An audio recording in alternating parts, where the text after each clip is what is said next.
Arabs in general like to couple regions with products. They say you get the best pomegranates and figs from Taif, mangoes from Egypt, olives and olive oil from Tulkarm and Nablus, apricots from Baalbek, cherries and apples from Mount Lebanon, roses from Damascus.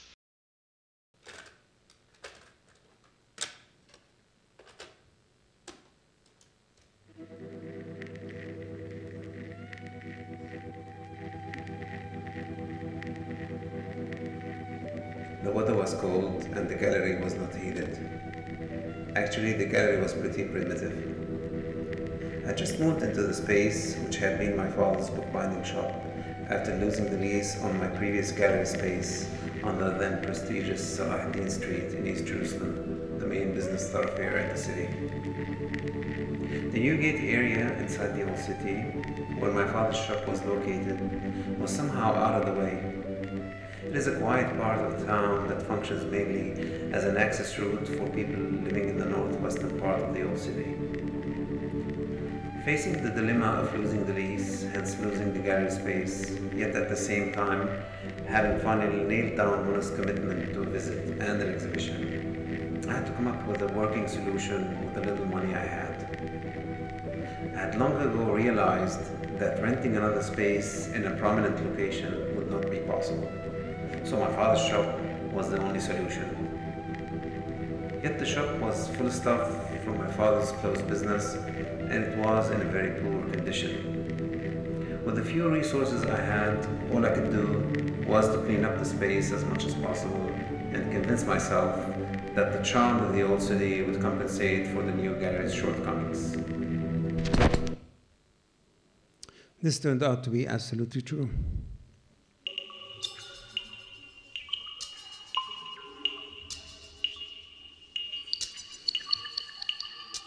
In spite of the cold, the smell of fresh soap immediately filled the space with a warm, nostalgic feeling, not too distant from memories of hot baths, which my mother would prepare for me during the cold winter days.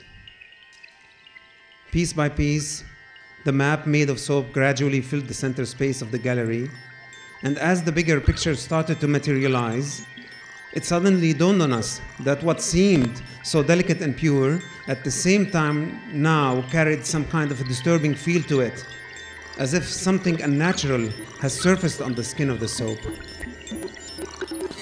Muna described it as, and I quote, amoeba-like, and looked like some kind of a disease growing on the surface of the soap.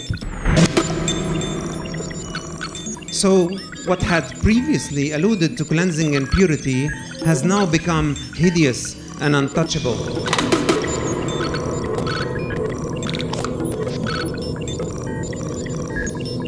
In my mind, all of this started to make sense with regard to the idea of Palestine as it was historically represented by the map we all knew too well, and some even wore on their chests and arms, and this fragmented and deformed map that represented the interim agreement between the Palestinians and the Israelis. It dawned on me then that all the Israelis were after in these negotiations, having sustained a big loss to their international standing during the first Intifada, was to break the Palestinian people apart, confine them to restricted and controllable areas, and dope the people with a false sense of peace. I thought that Muna's allusion to the unsustainability of the Accords through the use of soap, a perishable material of course, was just brilliant and a sort of slap in the face for all those who thought we were on the right path towards peace.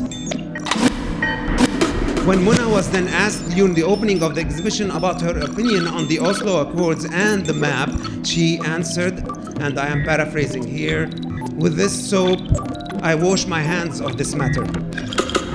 In fact, one visitor asked Muna, and I quote again, "Did you draw the map on soap because when it dissolves, we won't have any of these stupid borders?"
However, Nablus Soap never left me. And I kept thinking about this amazing material.